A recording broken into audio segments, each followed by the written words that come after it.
Halloween and horror fans, welcome to a brand new episode of The Toy Shelf. I'm your host Mitch Live, and I collect action figures. Today, we are getting in the Halloween spirit with another classic horror villain, the iconic Ghostface from the Scream franchise.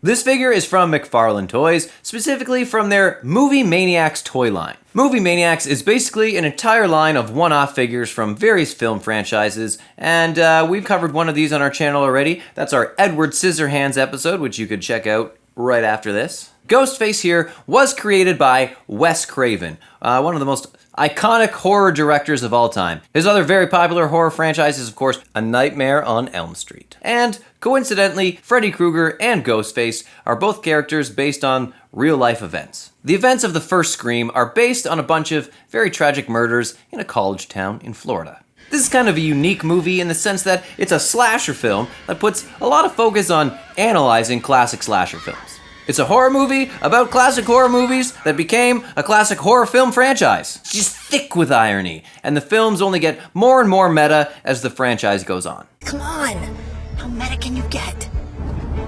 What can you get? The first movie introduces the killer Ghostface, who, spoiler alert, is actually two different guys working together, which comes as a bit of a twist, and it actually justifies those tropey horror movie moments where, you run away from the killer just to come around the corner and find that the killer is somehow already there waiting for you. The killers and the victims in this film are both very well versed in horror films. There are certain rules that one must abide by in order to successfully survive a horror movie. And they're purposely playing off of these tropes to terrorize their victims. In later movies, it gets even more meta because the later movies are centered around murders that are taking place while a horror movie called Stab is being shot, which is a fictional movie based on the events in the previous Scream film, which is of course a horror movie based on actual events. Oh no, I've gone cross-eyed. The fourth movie, which is a sequel but also kind of a reboot, is based around the fictional film Stab being rebooted. And it features an incredible opening sequence that I found just to be extremely just meta and entertaining. Perfectly on brand for this franchise. Of course, nothing will ever top that opening sequence of the original film. A young girl alone in her house gets a strange phone call. A disguised voice on the other end famously asks, "What's your favorite scary movie?" Whew, chills. Another fun fact, in Scream 3, Jay and Silent Bob make a cameo in character, which means essentially all the Scream films and all the Kevin Smith films take place in a shared universe. Which means like in the Scream franchise, somewhere there's Ben Affleck and Matt Damon are angels flying around somewhere. I don't know. And unlike some other movie franchises that keep just reviving the same killer movie after movie after movie, this movie just has new characters wearing the old costume and sort of taking on the mantle of Ghostface. It's always a character that's introduced very early in the film, and it adds that element of guessing, who the killer is each time. Now, I do have a theory about the inspiration for this character and franchise that I've never been able to confirm, but just hear me out. So the Ghostface mask was actually created before the movie franchise. It was just a scary Halloween mask. Wes Craven really wanted this to be the costume his killer wore, so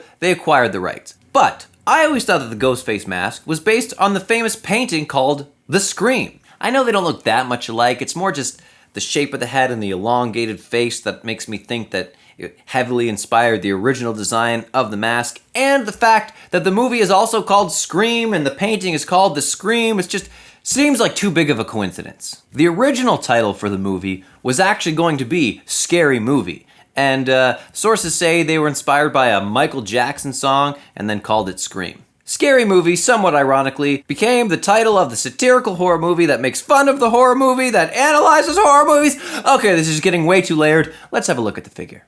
So this is a 7-inch toy line, and like most of the figures that I've encountered in this series, they have very few points of articulation.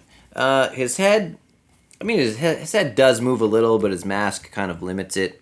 And his arms, they're always kind of going to be pointed out. You can't really make his arms go down or look normal, so he's always going to be in this sort of action-ready pose.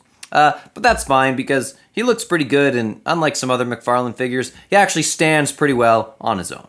Yeah, I can dig it. So this figure comes with 2 accessories. His stabbing knife, and his cell phone. And yes, this is what cell phones used to look like when this movie came out.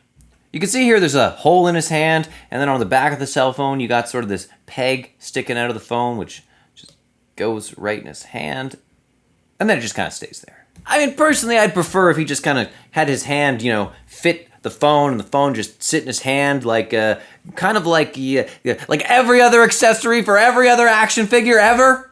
Oh, or like how he holds his knife, just because it fits in his hand.